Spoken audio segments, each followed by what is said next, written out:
ഇച്ചായൻ രാവിലെ മകനുമായി പൊരിഞ്ഞ വഴക്കിലായിരുന്നു. ദേഷ്യമടങ്ങിയപ്പോൾ ഇച്ചായൻ വാഴക്കുല വെട്ടാനായി വാക്കത്തിയുമായി പറമ്പിലേക്ക് ഇറങ്ങി. കുലയുടെ തലയ്ക്ക് നോക്കി വെട്ടാനായി തുടങ്ങിയതും വാഴ അലറി. തൊട്ടുപോകരുത്! ഇച്ചായൻ ഞെട്ടി പിറകോട്ട് മാറി.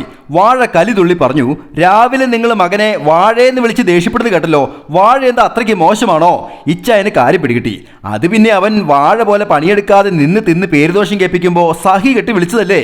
വാഴ പിഴച്ച മക്കളെ വാഴയാക്കുന്നതാണല്ലോ ട്രെൻഡ്. വാഴയ്ക്ക് ദേഷ്യം അടങ്ങിയില്ല. എടോ മനുഷ്യ, നിങ്ങൾക്ക് വാഴയുടെ കുല വേണം, ഇല വേണം, വാഴപ്പിൻ്റെയും വാഴച്ചുണ്ടും വാഴത്തൈയും വേണം. ഈ നാട്ടിലെ പിള്ളേരൊക്കെ തലതെറിച്ച് നടക്കുന്നതിന് വാഴ എന്ത് പിഴച്ചടോ? ഇച്ചായൻ ഉത്തരം പൊട്ടിയപ്പോൾ വാഴ കത്തിക്കയറി. ഇങ്ങേരവനെ ഇനി മേലാൽ പഴം എന്ന് വിളിക്കരുത്. ഞാൻ വാഴാവകാശ കമ്മീഷനിൽ മാനനഷ്ടത്തിന് പരാതി കൊടുക്കും, പറഞ്ഞേക്കാം. പഴത്തിന്റെ വില അറിയാഞ്ഞിട്ടല്ലോ താൻ ഈ കുല വെട്ടാൻ വന്നത്. ഇച്ചായൻ കുല വെട്ടാതെ തല താഴ്ത്തി വീട്ടിലേക്ക് പോയി. കാര്യം ശരിയാണല്ലോ. ആ നശിച്ചവനെ എന്തിനാ ഞാൻ വാഴയെന്ന് വിളിക്കുന്നത്? വാഴയ്ക്ക് വലിയ അന്തസ്. Happy drawing, Sanish Divakaran.